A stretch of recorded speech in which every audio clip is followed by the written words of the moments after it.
Hi, I'm Alex with Scrapp Dog Media, here to bring you essential travel information to keep you safe and informed. If you enjoy content like this, be sure to hit the subscribe button. We're a growing channel, and your support means the world to us. Your subscription is very important to a new channel like ours, and it's greatly appreciated by us here at Scrapp Dog Media. So please take a moment and reach over now and click that subscribe button.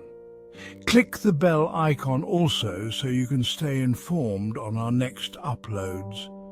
Thank you. Now, let's dive into why Mindanao might be the most dangerous destination you've never heard about. Mindanao, located in the southern Philippines, is often described as an untapped paradise.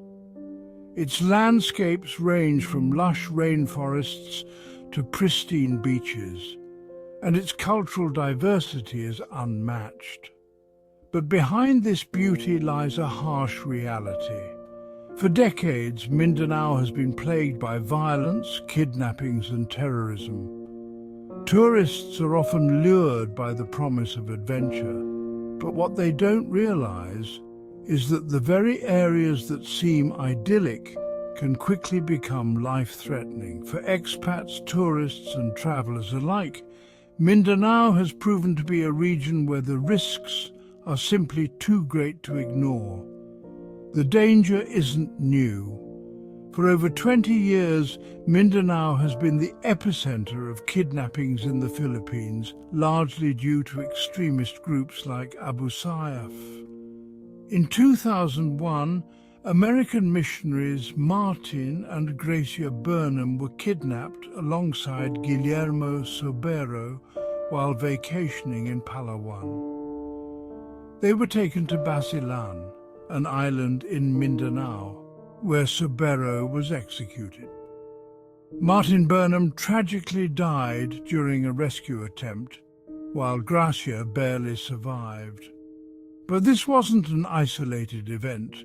In 2009, Swiss Red Cross worker Andreas Notter was kidnapped while providing humanitarian aid in Sulu. Held for 93 days, his release was shrouded in mystery, with rumors of ransom payments swirling. What's clear is that foreigners have long been viewed as high-value targets for these groups. Fast forward to the 2020s, and the violence hasn't subsided. In 2015, Canadian tourists John Ridsdale and Robert Hall were kidnapped alongside Norwegian Kjartan Sekkingstad from a resort in Samal Island, just off the coast of Davao. This idyllic getaway turned into a nightmare when Abu Sayyaf executed Ridsdale and Hall after ransom demands weren't met.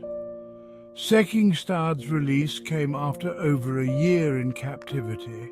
In 2024, an American vlogger, Elliot Eastman, vanished in Zamboanga del Norte. While initial reports were unclear, the incident underscored that kidnappings remain a pervasive threat. Why is Mindanao so dangerous? The region's instability stems from a combination of factors: extremist groups like Abu Sayyaf, lingering political tensions between local factions, and a weak security presence in remote areas. Abu Sayyaf, in particular, has a history of funding its operations through ransom kidnappings, and even if you're not directly targeted, the threat of being caught in crossfire during military operations is very real. Consider this. According to local reports, at least 150 foreigners have been kidnapped in Mindanao over the past 2 decades. Many have been killed, while others endured months, even years of captivity. These are not risks you want to take lightly. The violence doesn't just affect foreigners, it devastates local communities as well.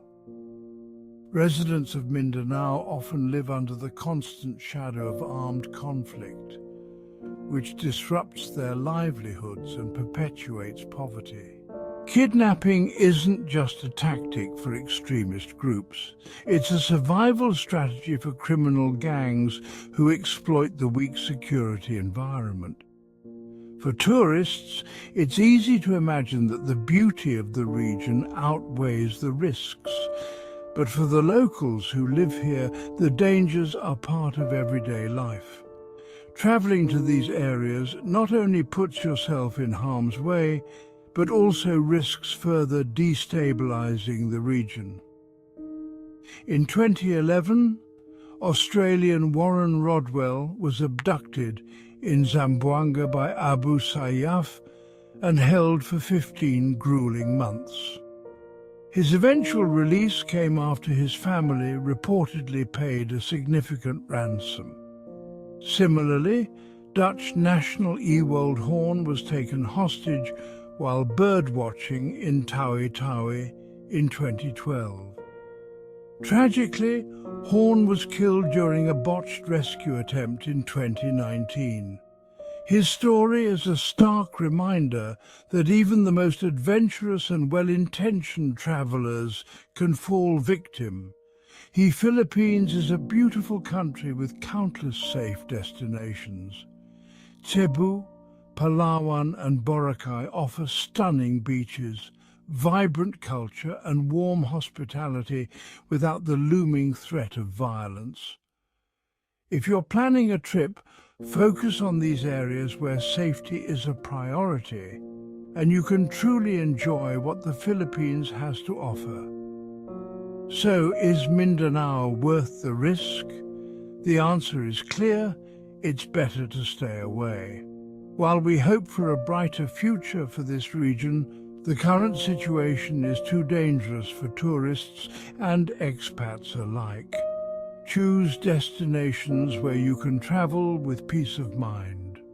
I want you to take a moment and think deep about something. All of these following governments warn not to go to Mindanao. United States. The U.S. State Department has consistently issued warnings advising citizens to avoid travel to Mindanao due to terrorism, kidnapping and crime. Specific areas of concern include the Sulu Archipelago and Western Mindanao, which are under a Do Not Travel advisory. Canada.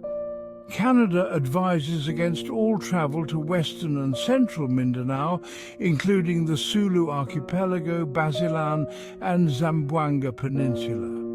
These advisories emphasize the risks of extremist activity, high crime rates and armed conflicts.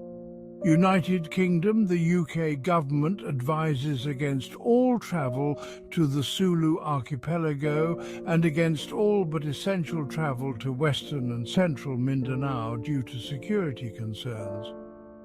The advisory mentions risks from terrorist groups and ongoing insurgencies. Australia. The Australian government advises avoiding all travel to the Sulu Archipelago and Western Mindanao, specifically mentioning the threat of kidnapping, terrorism and clashes between security forces and insurgent groups. New Zealand has similar warnings, urging citizens to avoid travel to Mindanao, especially its western parts, due to threats of terrorism and instability. Germany. The German government has also issued warnings against travelling to Mindanao, particularly the Zamboanga Peninsula and the Sulu Archipelago. These governments have plainly told you to not take the chance by going to Mindanao. Doing so is taking your own life into your own hands and wishing for the best roll of the dice. The choice is yours. You can go if you choose, but let it be known you were fairly warned. Before you go, don't forget to subscribe to Scrapp Dog Media. We're a new channel working tirelessly to bring you critical travel information and engaging content. Your subscription is incredibly important to us, and we truly appreciate your support. Thank you for watching, and stay safe on your travels.